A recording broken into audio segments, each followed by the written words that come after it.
Hey everybody, welcome to a new review, and welcome to seeing my mug now. Uh, it's great because now you can see the panic in my eyes in 1080p whenever I know things are going wrong and I'm about to crash, so that is very cool. Today I wanted to go over two add-ons that I recently purchased. I'll try to keep it short, but the first one is gonna be Vessels Global Shipping 24 from Seafront Simulations. It's a mouthful, we'll just call it Shipping 24. I ended up paying 18 euros for it on the Contrail shop, and I was mostly interested because I do enjoy flying at lower altitudes in planes and helicopters, and it would be kind of silly when you see cargo ships just like sitting perpendicular in the middle of Paris in the Seine River.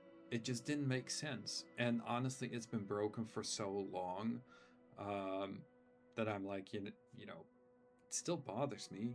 You kind of get used to it. But I saw global shipping and I was like, you know what?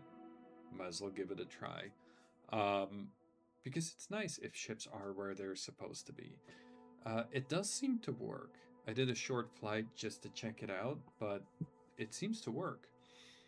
So today when we go and review this helicopter, we're just gonna fly somewhere where there should be ships, and we can at least get an idea of how good it works or not. So the long and short of this add-on is simply realistic behavior of the ships, 90 models and variants, or 90 plus models and variants, realistic shipping routes. It is not a live service, but they do offer an interactive map to help you find ships. You're supposed to be able to land on all of them. Um, in my case, that's usually crash landing. So that's the short of that add-on. I paid 18 euros for something that Microsoft should have fixed eons ago, and I paid for boats. Specifically for boats to be where they're supposed to be, and for boats to not be where they're not supposed to be. Boats. Cool. Um, yeah, we'll see that as we go flying. So onto the big one, the one you see on the screen, the BO-105 from Stratoware. Its full legal name is the Messerschmitt Bilkau Blohm BO-105, and that's why we're just gonna call it the BO-105 or 105. Keep it nice and short. If you're not familiar with it, that's totally okay. It just means you're not a dinosaur like me, so congratulations. But in short, it is a light utility helicopter and serves in most European countries between 1970 and the early 2000s when most of them were phased out. There were some in the Philippines, some in the US, but the majority around in and around Europe. Um, in my country, it served in two areas. The police flew it. You would see it regularly in on around highways, and the Royal Air Force flew it as a light reconnaissance helicopter.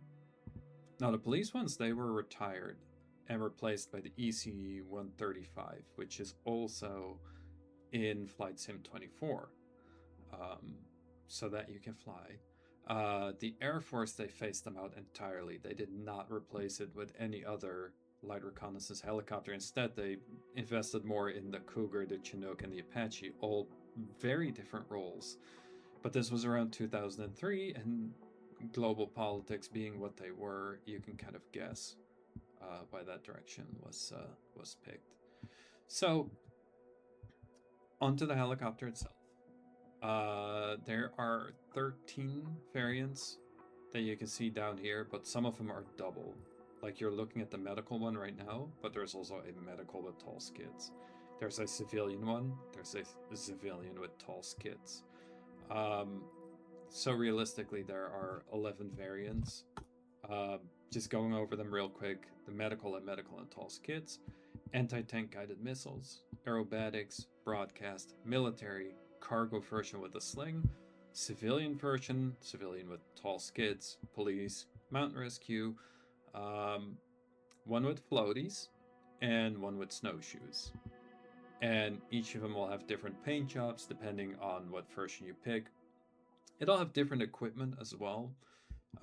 Like a police version will have the flare camera pod as well as a spotlight. Medical will have a different cabin layout because they'll have a stretcher in the back. The military version will just have really uncomfortable seats. So let's go ahead and just pick a variation. You can see the one I flew last. We're just gonna pick the ATGM, so anti-tank guided missiles. Even if it had missiles, you cannot shoot them, just so we're all on the same page. Holy smokes, that is one hell of a color. We're gonna go with this one.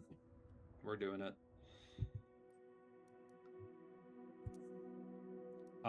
We are in a field, which is exactly where we mean to be.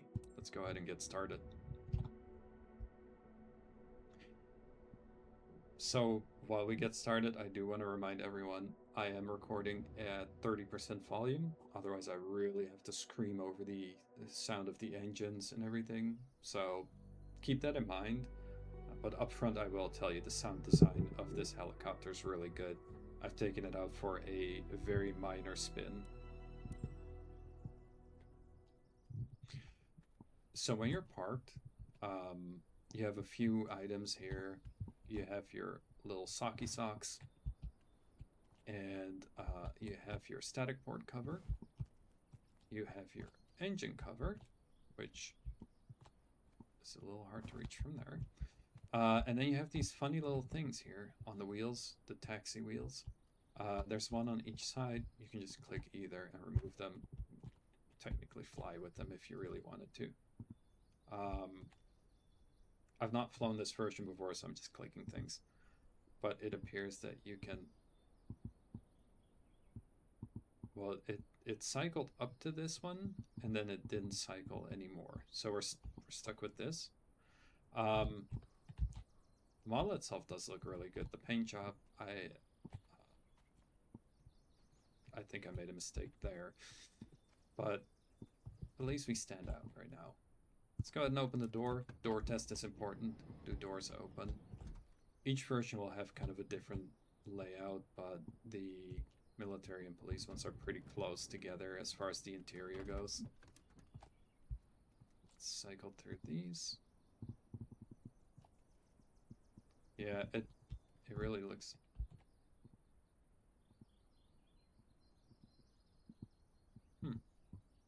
Yeah, you can't change them back. So you're stuck with whatever you end up on at the end of it, which is somewhat unique. The rear doors also open, little clamshells. And so if you have, for example, the medical one, there'll be a stretcher right here and a bench seat on the right side behind the pilot. And I should be able to close it from here. Right, there it is. Sometimes it doesn't really catch on the closure points, but that's fine. No, it's a nice detailed model. It looks good. So when we go into the interior, I know you just saw the camera flash. That's not the model or the game. That's me using Chase Plane. It is experimental, so I'm not ragging on them. But Chase Plane will sometimes start in a weird position and then correct itself, which is what you just saw. So looking around the interior, you can open your window if it makes you happy.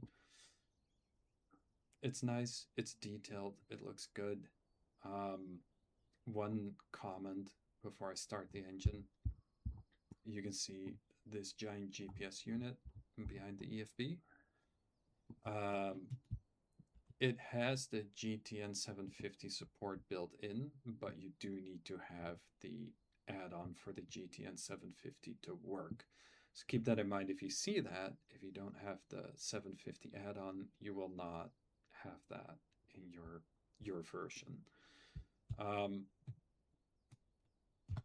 We'll pop out the EFB for a second and just point out one thing, which is checklists. I love a good checklist. Stratoware made this thing together with Miltech. If Miltech is good at one thing, it is making checklists. This is no different. It has a really nice checklist. It looks great. That's perfect. I'm not going to bore you by going through the entire checklist because we're going to be here all night. well into the morning. Not worth it. So we're going to do a quick start. Before I do that, I want to point out one bug. You might have seen it pop up on the screen here. Look at where the EFB was clamped while I move the camera. You see it flashing in and out. That's a weird bug. I don't know what causes it, but you can just click this off. You only get this bug when you pop the EFB out of its window and onto, for example, a second monitor. At which point, hiding that holder for the EFB is entirely valid because the EFB itself will be on your other screen. So it's not really a concern, but it is irritating. So if you need to fix that, just click it away. We're going to go do a quick start and just go ahead and get it going. And I will pop out the GPS unit as well, just so I can see it. We can switch it into map mode, and you can see we're near some rivers. We're going to follow them to the big river, maybe see some windmills along the way, and see if we can find some ships. Now, while it's starting, you can kind of hear it whining right now. It will eventually kind of deadlock itself, and that is because right here, even though you hit auto start, this is preventing it from going further. Your engine power is set to off. And you can try to change it, but it's locked in place, both of them. And that's because you need to pop these guards in and then push them forward, at which point the guards also pop back out. So keep that in mind. You can hear it starting up now. We're not giving it any gas yet. We're just going to go ahead and let it continue.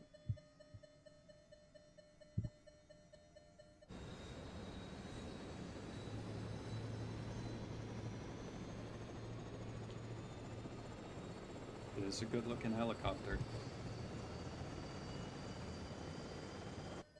Now I will point out that by default I have my passenger turned off, or my co-pilot turned off in the settings. For some reason this thing showed up with a co-pilot no matter which ferry you take. I'm not sure if it's a bug or if something is off in my settings. I still need to look into that, but generally speaking I do have them turned off. It makes it easier to look out of the window. So there is that. It doesn't bother me too much, but every time, for example, like this, where you try to look out the side window, you're just staring at a person. I think the engine's ready. Now, I do want to caution, I have not really flown it much. Taking off is going to be a little jarring, so just hang in there with me. I promise we're not going to crash.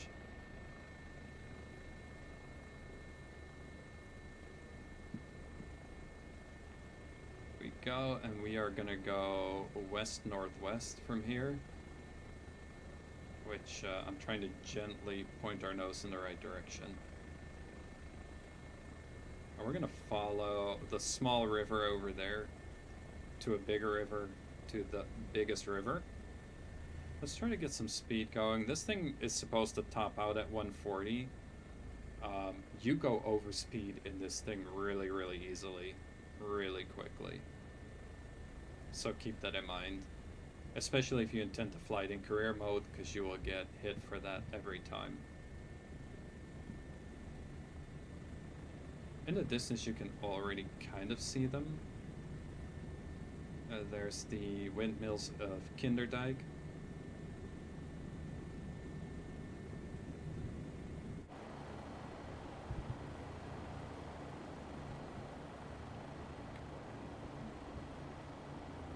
I just switched the volume down a little bit because the engine is insanely loud in my earphones.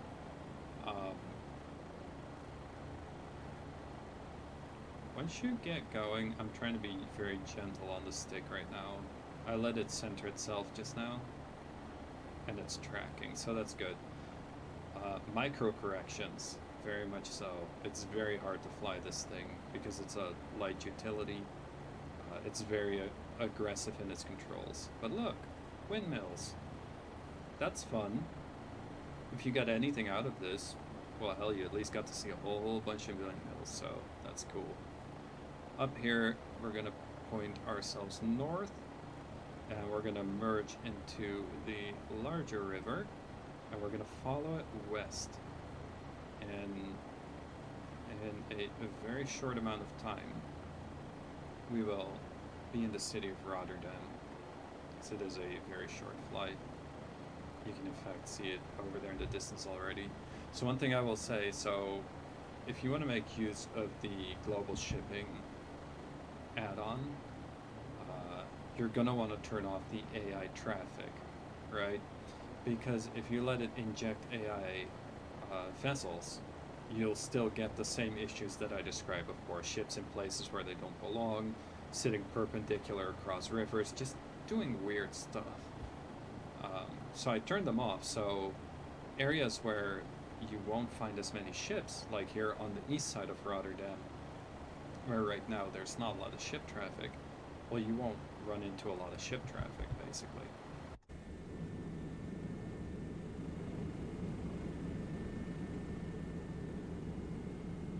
So I will say, so far the flight model for the 105 is pretty comfortable. I can definitely tell that there's a learning curve, mostly because I am a really bad pilot. So it's going to take me time to get comfortable with it. But really, micro corrections is the name of the game with this thing, because it is a light utility helicopter and it does get a little squirrely sometimes. That's where other add-ons like, say, the MH60 are a little different, because it's a slightly more stable platform, so it's easier to get into and fly it, and to make small corrections. Now there's going to be a couple of bridges as we go through the city,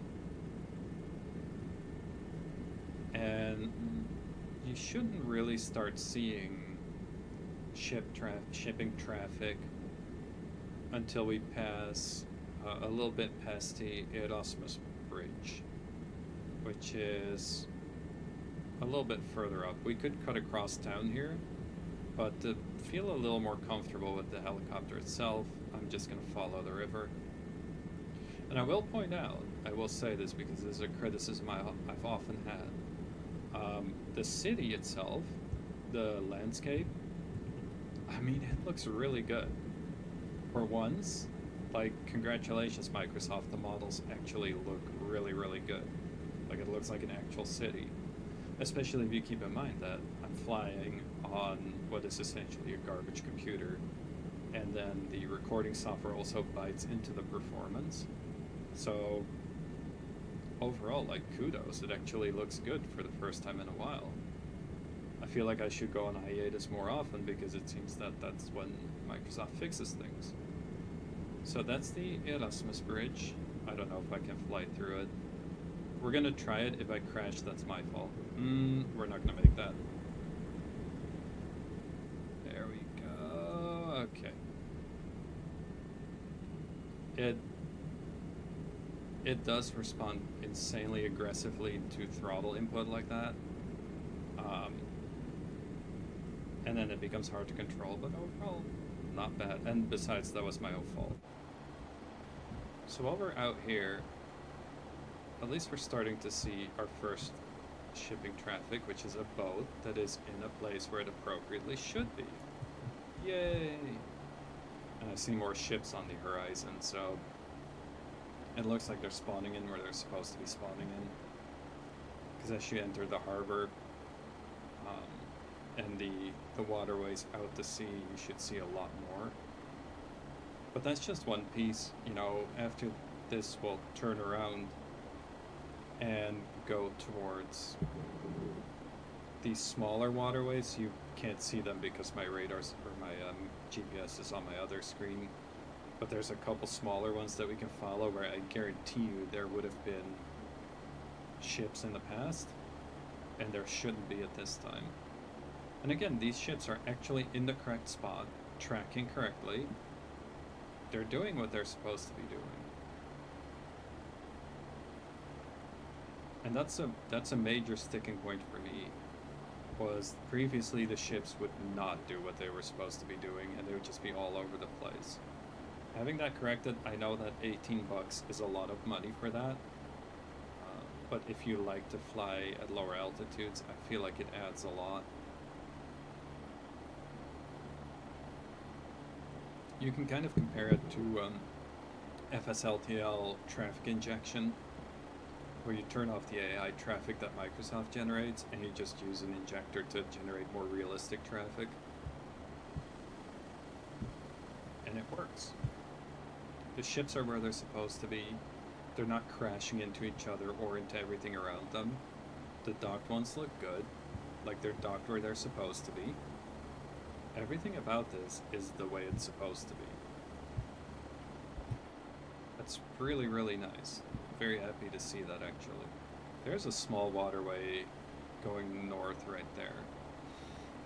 So if we turn around, let's do a little circle here.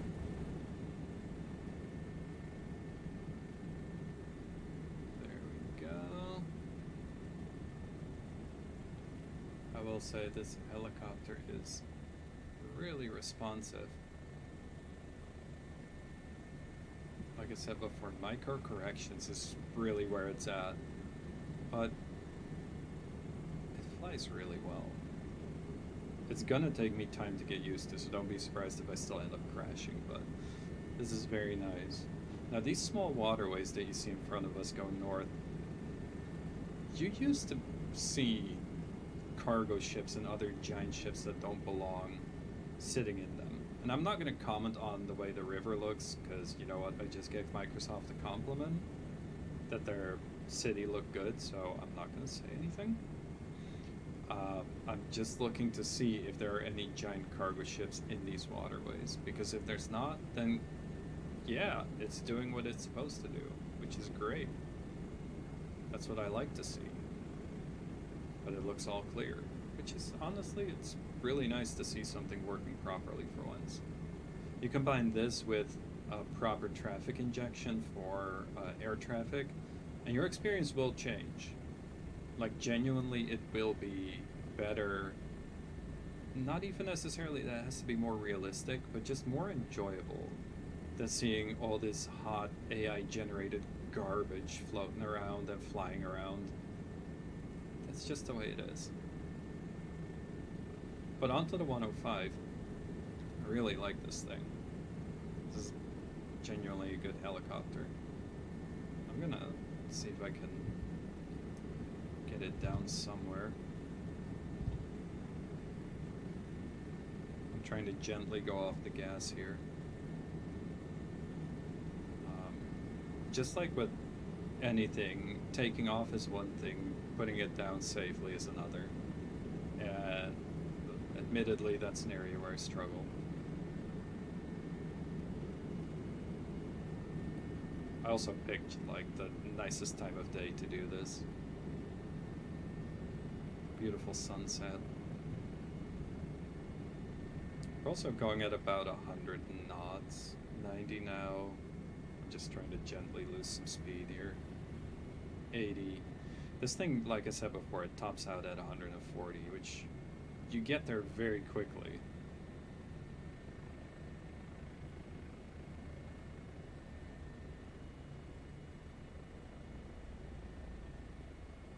I'm sure we can find a spot by the water.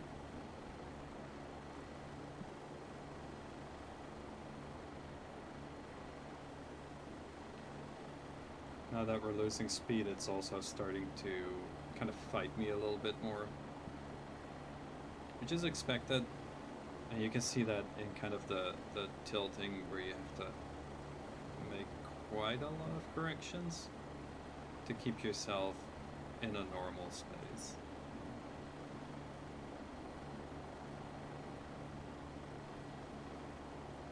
There we go. And a little bit this way. I thought there was enough room next to this building. You know what? Let's see if we can put it here by the water. And just like that, you see a beautiful ship passing by that is appropriate for the area it's in. Yay, it's working.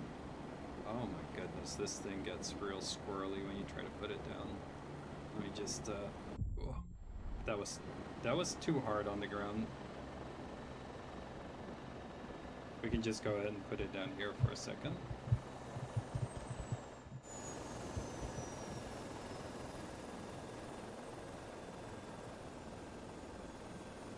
I'm not sure if I'm a fan of the paint job, but let's be real.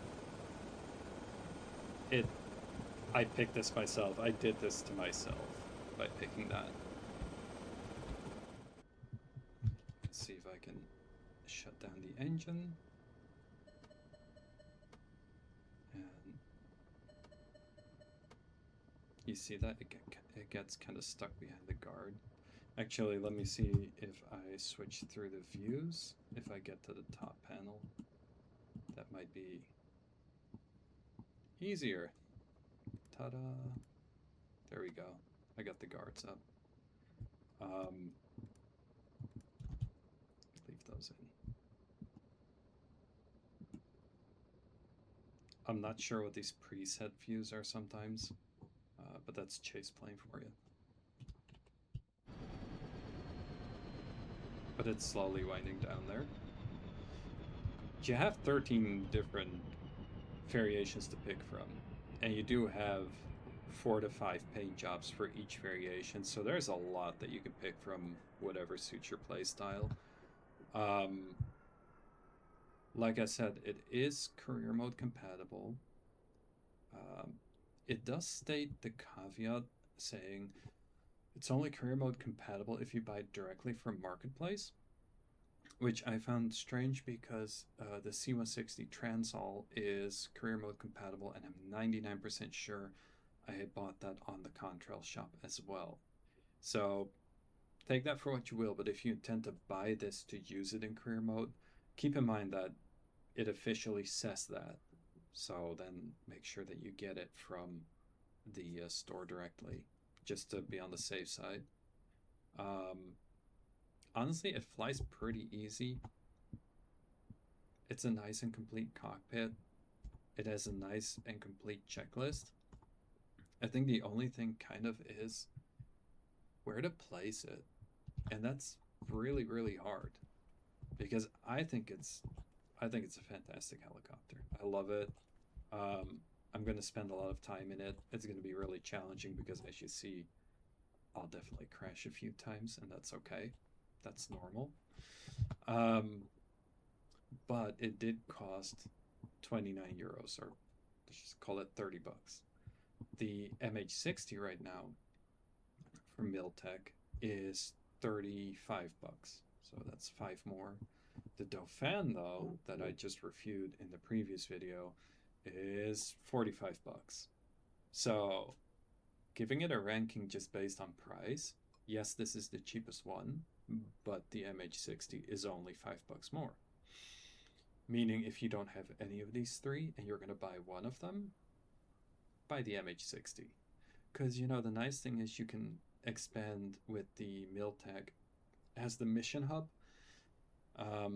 So you can also use it to fly missions outside of, and that's outside of career mode. That's its own separate thing. So you could use it for that as well, and that's relatively affordable. If you're looking for a European helicopter and you're looking for something slightly more traditional because you already have the EC-135, for example, well, then I would pick this over the Dauphin. Absolutely. I love the way the Dauphin looks. I think the BO-105, in its own kind of way, it kind of looks like a little fat boy. Like it just looks like kind of a weird little caterpillar helicopter. It is oddly shaped. Looks like it shouldn't fly, whereas the Dauphin is like super sleek and modern looking. But I like this. This is more fun. This has a steeper learning curve. This has more rudimentary systems. The Dauphin comes with an autopilot. This will absolutely not. The Dauphin has slightly more refined controls because it's more modern. This does not. This just flies like it's supposed to. But it hits 10 out of 10 for realism. It's 10 out of 10 for flight model. It looks great. It's exactly what I expected from it. So yeah, get this one. If you want to get another helicopter and you want to explore the world in it, get this one. And if you're just as bothered by those weird ships that are just floating around everywhere, $18 for that shipping add-on, it's a little steep, but probably also worth it. At least it is for me. All right, with that, I'm going to call it quits because we're about 30 minutes in, and I think I've given a good enough overview of the 105 for you to get a good impression of what it does, what it looks like. So yeah, I like this one. This is a 10 out of 10 for me, all day long. All right, y'all have a good night.